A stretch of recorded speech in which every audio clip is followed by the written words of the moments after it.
If you've been in the Pokemon fandom for any amount of time, you've 100% heard of these stories. Lavender Town Syndrome, Lost Silver, Hypno's Lullaby. These are all classic creepypastas in the Pokemon community, and they're all stupid. Seriously, all of these use the same cookie-cutter tropes every creepypasta uses, and they just aren't that great. Yeah, sure, some of them can be somewhat interesting, but most of them don't really inflict a sense of fear in me. Maybe I'm just broken. I don't know. Regardless, I'm here to tell you what I would do in these creepypastas and why I think they're dumb. And hey, you're probably watching this because you're a wimp, and that's okay. I'm not a wimp or anything, I just thought I should reassure you. I had to go out of my way and read all of the creepypastas here so that you don't have to. You're welcome. I think the first one I should start out with is the one most people are scared of. And really, they have nothing to be afraid of. It's just sort of a— Can you shut the fuck up? Lavender Town Syndrome is one of the lamest creepypastas ever. Basically, how the story goes is that the Japanese Pokemon Green version has a different version of Lavender Town with higher frequencies that makes kids want to kill themselves. And that's it. That's the whole thing. It's more akin to a campfire ghost story than an actual creepypasta. Here's how you really scare a Pokemon fan. And then the frame rates were incredibly unstable, and just when you thought it couldn't get any scarier, the trees looked like they came straight out of an N64 game. Oh, the horror! The horror? No! There isn't a song that would make anyone kill themselves. Okay, maybe this one. This creepypasta is one mute button away from being completely irrelevant. Seriously, just mute it. Or don't kill yourself. Please? Never thought I'd say that. Oh yeah, I forgot to mention, the only people who are affected by the song are kids aged 7 to 12, because they're the only ones who can't pick up on bullshit. People love to overhype Lost Silver, and yeah, it's really nostalgic, but is it really as good as we remember? No. It's not. Okay, well, it's like the Ben Drowned of Pokemon. Ben Drowns, while not necessarily being scary, is really cool because it has gameplay footage to go along with it, accompanying everything that happens in the story. And I love the fact that they went the extra mile with it, you know? Like, you would think if this stuff actually happened, some guy on Reddit would post about it and record it. Anyways, I'm getting off track. In September 2010, someone made a complete working fan game of Lost Silver similar to Ben Drowned. And okay, I think this is what made this one so memorable and scary for a lot of people. I remember when I was little and I watched this video with my older brother and some of his friends, I was horrified. All the spooky plot points are there, and you know, it's kind of hard to get scared when you're reading something. It's like those memes of people reading books and imagining a jump scare and freaking the fuck out. Or like that one panel from Chainsaw Man, you know, the one. I won't put it in the video because the anime hasn't got there yet, but you guys really overhyped it. Yeah, I won't lie, I got chills when I read it, like, whoa, that was eerie. And then I flipped the page. It was more or less just a cool moment. Anyways, the main premise of the story is this broke college student couldn't afford Soul Silver when it came out, so he had to resort to playing the original Silver. Fucking bum. So, he goes to GameStop and finds a copy of Pokemon Silver for $10?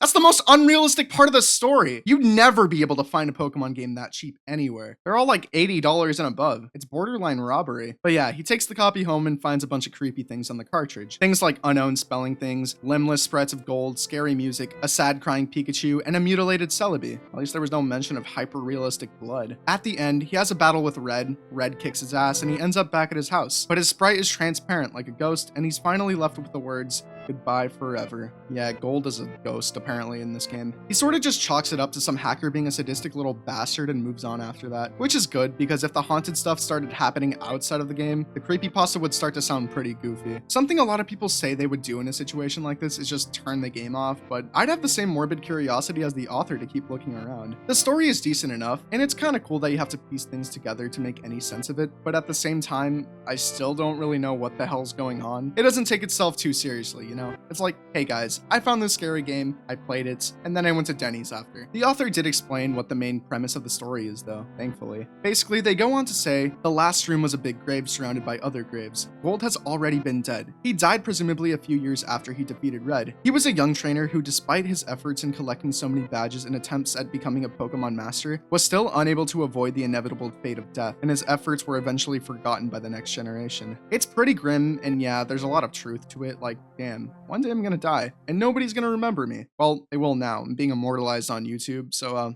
hi guys, I may or may not be dead right now. I don't know how many people know this exists, but there's actually an alternate route to the story called No. Hey, damn. Basically, earlier in the story, the author was asked to answer yes or no. And he answered yes because, well, I don't know. He's a people-pleasing yes man. In this alternate story, Gold starts walking backwards and fights Silver, who has a sleeping fur alligator with no eyes. Wake up. And then he kind of just goes around talking to gym leaders who give him a message with unknown. And then everything turns purple and they turn white. I don't know, man, okay? But yeah, after that, it's more or less the same. The guy gets his ass beat by Red in a red room, haha, and he wakes up back at his house with the same phrase, "Goodbye forever." While it isn't scary, I do appreciate all the effort that went into this, and it's pretty unsettling and eerie, so I think it's a pass. But the story is still not over. There's actually even more now. Last year, an updated version of the fan game was released, and this isn't just added stuff some fan wanted to insert into the story. This is again from the original author. There's apparently a true ending to it. It's a lot to cover, but that's for another day. I got some other things I want to talk about still. I don't know if this counts as a creepypasta, it's more of a theory, but Ash's coma is really stupid. The story goes that Ash and all of his journeys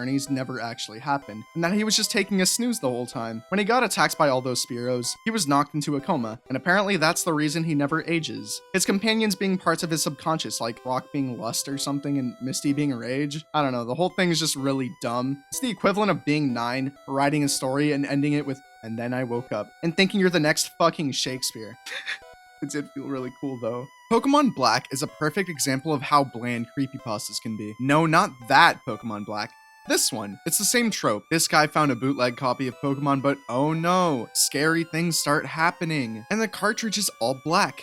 How peculiar. Oh no, instead of starting with the starter Pokemon, I start with a ghost, and it curses everything. Oh no! Pokemon die instead of fainting. Yeah, I guess the author realized how bad the story was because at the end, he goes out of his way to say, the point of the story is that death is inevitable. Like, okay, do you want a belly rub or something? It just kind of pisses me off because it tries so hard to do what Lost Silver did, but fell short in every single way. And it's just so stupid. It feels like there was no real thought put behind it. It's bland, it's basic, put it back in the oven. What's funny is that there's some kids who are actually scared of this story. Like, what? Nothing even happened. Glitchy Red is more or less also a generic creepypasta. This guy buys a bootleg copy of Pokemon Red and oh no, it's haunted. Scary things start happening and it turns out that Red is sentient. Yeah, it's really dumb. If I was this guy, the moment I found out this thing was sentient, I'd either dip it in water or, I don't know, smash it open or just sell it on eBay. Do you have any idea how high the price would get if this was a real haunted game? That's a gold mine. Hypno's Lullaby is another iconic Pokemon creepypasta. The inspiration behind it is from Hypno's Pokedex entry that says it lures children with its pendulum, and obviously that's pretty creepy. So it just kind of took off from there. There's a whole story to go along with this one too, but to be honest, I just couldn't push myself to read it. It was so bad. I think the idea is cool, but the execution was pretty lackluster to say the least. If a Hypno tried hypnotizing me, I'd simply just close my eyes, start whacking it. I eventually got to land a hit. Okay, say what you want about Friday Night Funkin'. Whatever you're thinking can also be said for FNAF, Undertale, Steven Universe, blah blah blah. I don't want to hear it. Point is, there are some really talented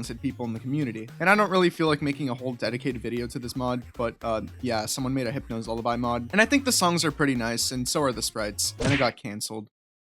Not in a Twitter way or anything, it just got canceled. The Shit No song is the best one, I don't care. Moving on. As absurd as Hellbell is, I actually think it's kind of cool. I don't know how popular this creepypasta is, but it's one of the few that I think does a great job at telling a unique narrative, unlike some other creepypastas. Okay, it already starts off with a pretty crazy claim. Your brother was disappointed with Generation 4 of Pokemon? Is he stupid? Oh god, and the author shares the same sentiment? They're Gen 1ers. It wasn't my Pokemon anymore. Alright, old man. Anyways, she puts a shiny Rayquaza up on the GTS and asks for a level 100 Bronzong for some reason. Seriously, you could have picked whatever you wanted and you landed on Bronzong? Well, anyways, she gets her stupid shiny Bronzong and it's named Hellbell. He said the thing! The thing! He said it! When she went to go check on the stats, they were all set to 666, and the original trainer name was Beelz, which is short for Beelzebub, another name for Satan. She tried putting it back in the GTS, but it kept saying that it couldn't be traded. Since she couldn't trade it away, she just tried releasing it, but noticed it was holding an item. Mail! And the message read, "Take me back." Sounds like a really shitty...